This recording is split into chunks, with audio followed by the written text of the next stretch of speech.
जय हिंद दोस्तों। ज्योतिर्लिंग भगवान शिव के पवित्र तीर्थ स्थल हैं।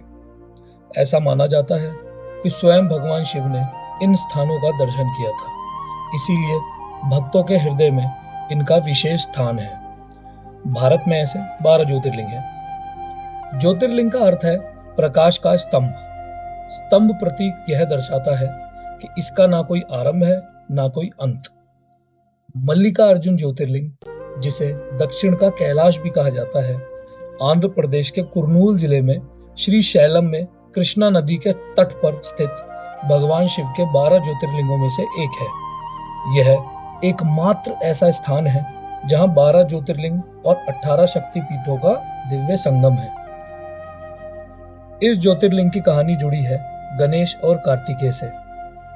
एक ऐसी प्रतियोगिता जिसमें दुनिया का चक्कर लगाए बिना गणेश जी जीत गए।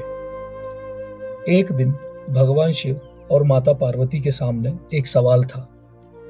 पहला विवाह किसका हो, गणेश या कार्तिकेय? तय हुआ एक अनोखा मुकाबला। जो पहले पूरी दुनिया का चक्कर लगाएगा वही जीतेगा। कार्तिकेय तुरंत अपने वाहन मोर पर सवार होकर निकल पड़े, लेकिन गणेश जी वहीं खड़े मुस्कुरा रहे थे। और फिर उसके बाद उन्होंने कुछ ऐसा किया जो इतिहास बन गया। उन्होंने अपने माता पिता के चारों ओर 3 चक्कर लगाए और कहा, मेरे लिए आप ही पूरा संसार है। इस ज्ञान और भक्ति से प्रसन्न होकर गणेश जी को विजेता घोषित किया गया और उनका विवाह हुआ रिद्धि और सिद्धि से। कुछ कथाओं में बुद्धि भी उनकी पत्नी मानी जाती है। जब कार्तिकेय लौटे तो वे व्यथित हुए और उन्होंने अविवाहित रहने का निश्चय किया।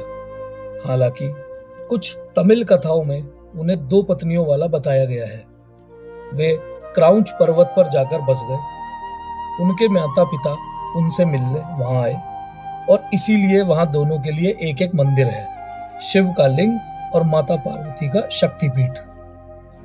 ऐसा माना जाता है कि भगवान शिव अमावस्या को अर्जुन के रूप में और देवी पार्वती पूर्णिमा को मल्लिका के रूप में प्रकट हुई और इसीलिए इस ज्योतिर्लिंग का नाम पड़ा मल्लिका अर्जुन।